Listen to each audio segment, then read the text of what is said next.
नमस्कार मित्रांनो. बुरशी आपल्या अन्नधान्याला लागते, आपल्या कपड्यांना लागते, आपल्या घरातल्या भिंतींना लागते. कधी लागते? जेव्हा ओलं अन्नधान्य, ओली कपडे किंवा ओल्या भिंती झाकून ठेवल्या जातात.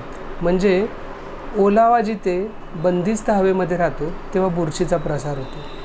आता हीच बुरशी जेव्हा शरीराला लागते किंवा ह्या बुरशीचं शरीराला जेव्हा इन्फेक्शन होतं तेव्हा शरीराच्या ज्या बुरशीच्या इन्फेक्शनला इंग्लिशमध्ये फंगल इन्फेक्शन म्हणतात आणि मराठीमध्ये किंवा बोलीभाषेत गजकरण म्हणतात. तर या गजकरणाबद्दल किंवा फंगल इन्फेक्शनबद्दल आज मी हा छोटा व्हिडिओ बनवत आहे.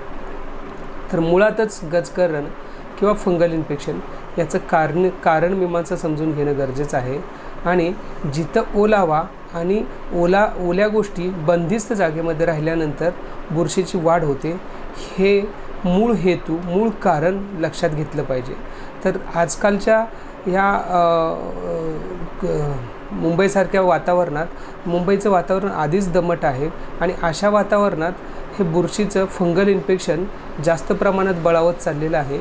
आणि प्रथम, दुय्यम किंवा तृतीय स्तराची औषधं देऊन देखील हे गजकरणाचं इन्फेक्शन बरं होत नाही. याला कारण मीमांसाच हीच आहे की आपण मुळात त्याच्या हेतूंना, म्हणजे त्याच्या कारणांना आपण समजून घेणं गरजेचं आहे.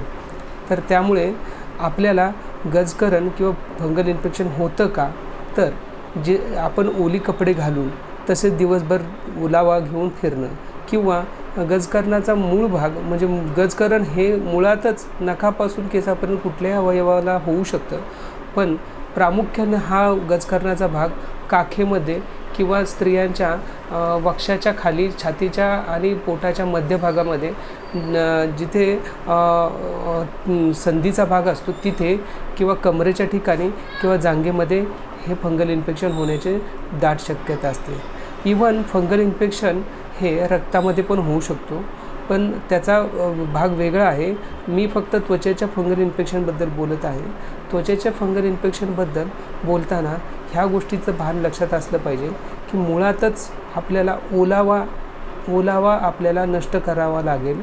आणि आता पहिलं जसं उदाहरण दिलं होतं की फंगल इन्फेक्शन किंवा बुरशी अन्नधान्याला लागते, कपड्यांना लागते, भिंतींना लागते. याचं कारण आहे की ओलावा. आणि मग अशी ओली कपडे जेव्हा आपण उन्हामध्ये सुकवतो, चांगल्या खुल्या वातावरणात जेव्हा ठेवतो तेव्हा ते आपोआपच फंगल इन्फेक्शन किंवा त्याची बुरशी नष्ट होते, हे आपल्याला लक्षात येईल. म्हणूनच आपल्याला सैल कपडे घालणं गरजेचं आहे. शिवाय हवेमध्ये, घरामध्ये हवा खेळती राहील असं वातावरण, म्हणजे दोन्ही बाजूला खिडक्या उघड्या ठेवून हवा खेळती राहील असं वातावरण ठेवणं गरजेचं आहे. मुंबईसारख्या ठिकाणामध्ये जिथं घरांचे आकार छोटे असल्यामुळे आपल्याला बरेचदा कपडेही घरातच सुकवावे लागतात. अशा परिस्थितीमध्ये म्हणजे ओली कपडे जेव्हा आपल्याला बंदिस्त हवेमध्ये सुकवावे लागतात, त्यामुळे फंगल इन्फेक्शन हे वारंवार होण्याची शक्यता असते. औषधांचा परिपूर्ण उपचार न केल्यामुळे, म्हणजे औषधांचा जो कोर्स आहे, जो की फंगल इन्फेक्शनचा वेगवेगळ्या औषधांचा आठवड्याच्या गोळ्या असतात, काही 1 महिन्याच्या गोळ्या असतात, काही 2-2 महिने, कुणाला 3-3 महिने उपचार द्यावा लागतो. तर तो पूर्ण कोर्स न केल्यामुळे देखील हा फंगल इन्फेक्शनसारखा आजार आता चिवट होत चाललेला आहे आणि लवकर बरा न होणारा हा आजार असा ह्याचा दुष्परिणाम झालेला आहे.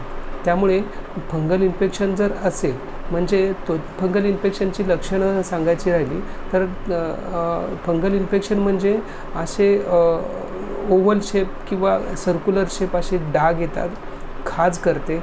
ही खाज शक्यतो जांघेमध्ये, काखेमध्ये किंवा मग वक्षस्थळावर या ठिकाणी जास्त प्रमाणात दिसून येते. आणि फंगल इन्फेक्शनचं वैशिष्ट्य म्हणजे हे फक्त एकट्यापुरतं मर्यादित राहत नाही, हे संपूर्ण कुटुंबाला एकमेकापासून, कपड्यांपासून, स्पर्शापासून किंवा एकमेकांच्या वस्तू वापरल्यामुळे, जसं साबण आहे, टॉवेल आहे, कपडे आहेत, एकमेकांच्या वस्तू वापरल्यामुळे देखील हा प्रसार होऊ शकतो. त्यामुळं याला गांभीर्यानं घेणं गरजेचं आहे. आणि डॉक्टरी सल्ल्यानुसार ह्या फंगल इन्फेक्शनचे जे वेगवेगळे प्रकार आहेत, त्याच्या वेगवेगळ्या औषधांचा उपचाराचा कोर्स आहे, तो पूर्ण कोर्स करणं अत्यंत गरजेचं आहे. त्याच्यानंतरही ज्या सूचना म्हणजे ज्या कारणाने हे फंगल इन्फेक्शन झालं त्या कारणांना नष्ट करणं आणि ते कारण त्या सूचना तंतोतंत म्हणजे नेहमीसाठीच पालन करणं, त्याचा काही मर्यादा नाही की 6 महिने वर्षभर असं नाही. सततच ह्या फंगल इन्फेक्शनपासून दूर राहण्यासाठी आपल्याला काटेकोरपणे कोरडेपणाची जी काही काळजी घेता येईल ती घेणं गरजेचं आहे. म्हणजे सुकी कपडे ठेवणं, ओलावा मुरेल असा कुठल्याही गोष्टींचा कुठल्याही पद्धतीचा आपल्याला कुठलीही कारणं आपल्याला टाळावी लागतील. आणि वेळीच छोट्या असतानाच फंगल इन्फेक्शन दाखवून घ्या. फंगल इन्फेक्शन हे आता अत्यंत चिवट होत चाललेलं आहे आणि लवकर बरं न होणारं असं त्याचं दुष्परिणाम व्हायला लागलेले आहेत. म्हणूनच औषधांना रेझिस्टन्स येतात. तुम्ही जर अर्धे उपचार करणार तर पुन्हा पुन्हा ती औषधं काम करत नाहीत, त्याच्या पुढची औषधं द्यावी लागतात आणि पुढच्या औषधांनाचा पण पुन्हा अर्धावट कोर्स केला की पुन्हा त्याच्या पुढची औषधं द्यावी लागतात.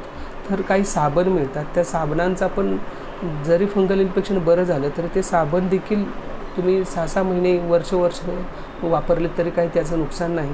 तर जेव्हा पण हे आपल्याला निदर्शनास येईल तेव्हा आपल्या डॉक्टरांना भेटा आणि फंगल इन्फेक्शनचा पूर्ण उपचार करून घ्या.